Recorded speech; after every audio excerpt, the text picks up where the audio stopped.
For ACU Sports, I'm Chris Macaluso out at a very breezy Wildcat cross-country course, and with me this morning is senior Diana Garcia Munoz. And Diana, you've waited the better part of 2 years for this moment, for the Wildcats to host the Southland Conference Championship, and the weather, the conditions, a little bit less than ideal.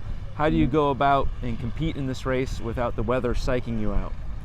Well, I don't like cold weather, and I'm not used to cold weather, but we are talking about meeting tonight and bringing in some clothes, making sure that everybody has gloves, a headband or something that will cover the head just to keep the warmth.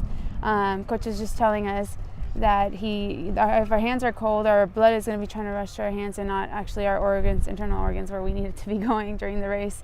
So he just wants to make sure that we stay warm. And also with this wind, I think we are used to it. Abilene is really windy. A lot of the time we run workouts like this, so I think we're used to this, and we kind of know how to race through it.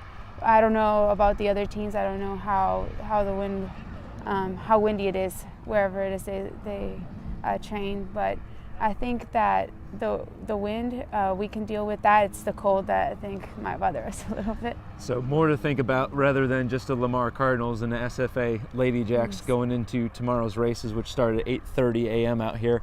And you yourself have had a pretty good season. I talked to you back in the spring. You were still rehabbing from a series of lower leg injuries, but now you're right there in the thick of things. You've been the Wildcats' number 3 runner the past couple of races.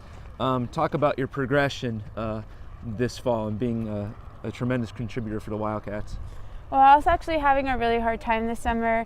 I wasn't running very much at all, maybe 10 to 18 miles a week.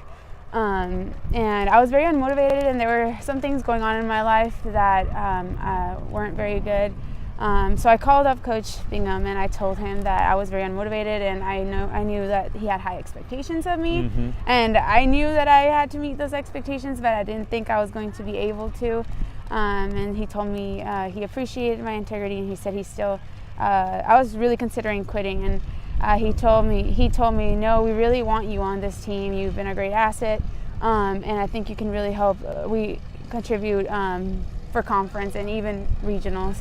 And so I had been very stressed out these last 2 or 3 years, where I felt like running was work. So I woke up every morning like, oh, I have to go do this. I have to go do this. And after talking to Coach Bingham, he's like, it's okay. All I need from you is to just give me your best effort. That's all I need. And I said, well, okay, I can do that. And I feel like this is for the first time in a long time. I wake up every morning thinking like, let's do this. Let's do this. And just running with the girls has also helped, because in the summer I was kind of by myself, and also all of last year I was kind of doing workouts and runs, easy runs by myself. And I've been running. At first I decided, well, I need to be up there with the top girls if we want to score, so I was trying to stay with Carnley on every workout. And at first we were all kind of running separate, the twins by themselves, Carnley by herself, and I was running by myself. And then I started running with Carnley, and we would run together. And then so far, these last few runs, long runs and easy runs, all 4 of us have been running together, so we've been sticking together. That's awesome to hear, and we look forward to seeing your best effort and that of the Wildcats women's and men's teams. Again, come out here tomorrow. We are near the intersection of 322 and East North 16th. It's the Southland Conference Cross-Country Championships, and the women are going to run at 8:30 and the men at 9:30. For Diana Garcia Munoz, I'm Chris Macaluso, ACU Sports.